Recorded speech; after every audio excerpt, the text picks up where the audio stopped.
Huh. A nice, in shape, out of shape guy who makes money, says he's from Yale, but doesn't seem to know where his house is. Sounds like a keeper. Hi everyone. It's me, Grant, the movie and TV guy. Movies and TV, that's what we do here. And you're probably wondering, what does this have to do with anything? Well, I'll explain. So that's this guy. Sorry, get some. Oh, they added to the glare. Wonderful. Too late now. So movies and TV, that's what we do here. We're talking about a movie today, a rom-com of sorts, that's streaming now on Netflix, and quite a charmer. It's called Good on Paper. I really like that title. Good on Paper. What's it about, and who makes it, and who's involved in it? Well, Good on Paper is directed by a woman named Kimmy Gatewood. This is her first directing effort ever. Pretty solid start. It's written by Iliza Shlesinger, pretty terrific comedian who has a pretty funny skit show on Netflix as well. And it also stars Iliza Shlesinger, and it's based on, as the movie puts it, a mostly true story. And she plays a character named Andrea Singer. She's a stand-up comic living in California. And she wants to be an actor. She's kind of struggling with it. And she's found sort of a frenemy in another young woman who's become an actress named Serena. She's played by the always delightful Rebecca Rittenhouse, who's been quite good in kind of smaller roles in things like Red Band Society, Four Weddings and a Funeral, the series, and Mindy Project, what have you, Once Upon a Time in Hollywood, and who's starring in kind of a funny in-joke in a movie called Hot Neighbor. And there's kind of a joke to be made about the fact that she's basically been put in these stereotypical roles that an attractive person would be in a Hollywood film. And her other best friend, is a character named Margot, played by the always funny also Margaret Cho, who runs a bar. So one day, she happens to be on a plane, heading, she's on a plane. She meets a man named Dennis. He's played by... Let me look the guy up. He plays Dick on Veronica Mars. Ryan Hansen. Funny guy, Ryan Hansen. Plays a guy named Dennis. Is kind of schlubby, but charming and nice. Guy who claims to be, kind of a successful hotshot dude. Went to Yale. But there's something off about him. And this seeming meet cute you've seen in rom-coms becomes sort of a meet cute, but then there's something weird about Dennis. He's not really seems to be who he says he is. He kind of says a lot of things that don't add up. He kind of talks about a house that he seems to live in, or does he? And Margaret Cho's Margot says, look, Andrea, this guy isn't who he says he is. She's a little bit, her comical thing is that she kind of is real into like stakeouts and whatnot, and she says, we need to catch the SOB. We need to make sure he reveals his lies. So it's up to Andrea, with a little help from Margot and Serena, as well as maybe a couple of roommates of the Dennis character, to solve the mystery of who is Dennis. Look, I'm gonna come right about this. I really dug Good on Paper. I thought it was funny. It's not perfect, but one of the things I like about it is that apparently, I think this is a film that was intended for theatrical release. It's made by Universal. You see the logo at the beginning. I don't know for sure.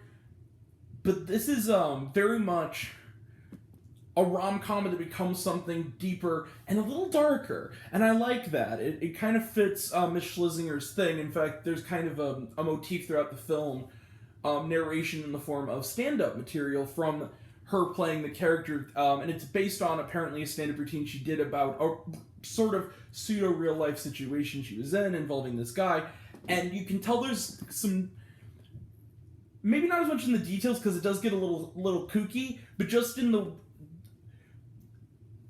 how do I put this?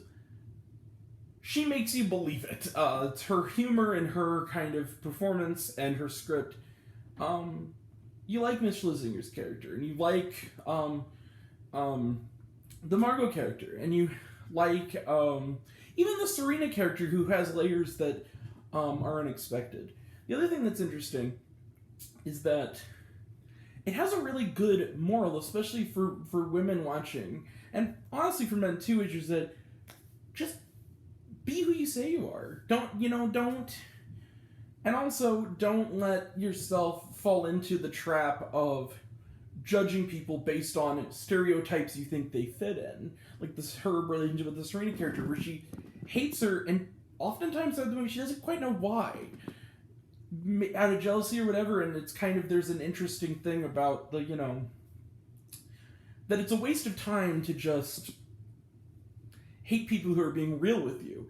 It's easier to hate people who aren't being real with you to a detrimental degree, if that makes sense. Really good story. I like that it goes to dark places. If there's one thing I will say that is a little bit of a knock against Good on Paper, however, is that sometimes those darker elements make it slightly tonally imbalanced. Sometimes it is kind of like a fluffy Netflix rom-com. Sometimes it's more of a Big Sick style look into the life of a stand-up.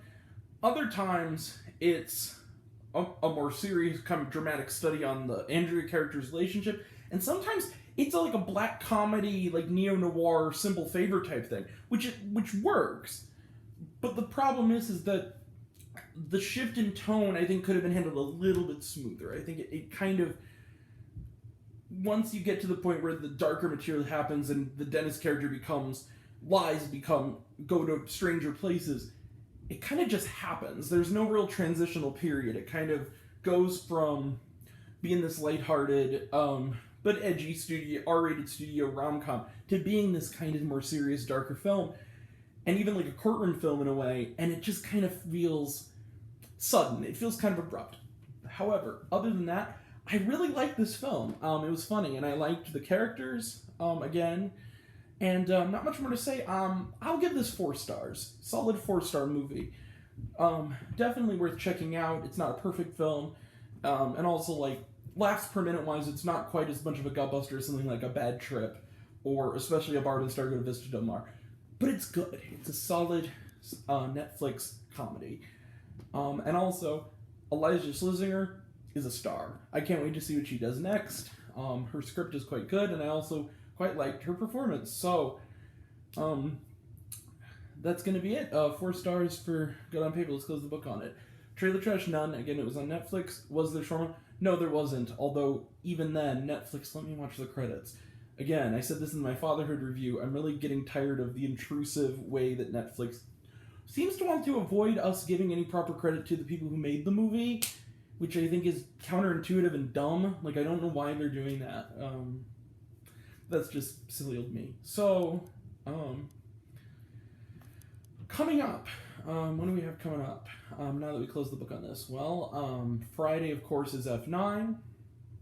We also got Wolfgang coming up. A surprise movie review, probably, later on in the weekend. I don't quite want to say what it is. I honestly forgot this movie was coming out. So, Zola's next Tuesday, and so on. And then, tonight, weirdly enough, I'm not doing a review for it, but my aunt and cousin are in town, so I'm actually going to go see In the Heights a second time. Figured that'll be helpful to the film's box office, because that's what they wanted to see. So I'm off the clock seeing a movie for once, which is nice. Not that I will love doing this. Well, anyway, so that'll all be next time, and until next time, Grant the Movie and TV Guy. I see it all. I'm happy to share it with you. I love you all. I appreciate you all. I love you all. Class dismissed. I love you 3000. Be kind to one another. Go check out Good on Paper. Give it a chance. It's not the movie you expect, and I mean that in a good way. It kind of has that flashy kind of cutesy rom-com poster kind of advert trailer. It's more than you think it is. Yeah. All right. Thank you all. Take care. Bye. See you soon.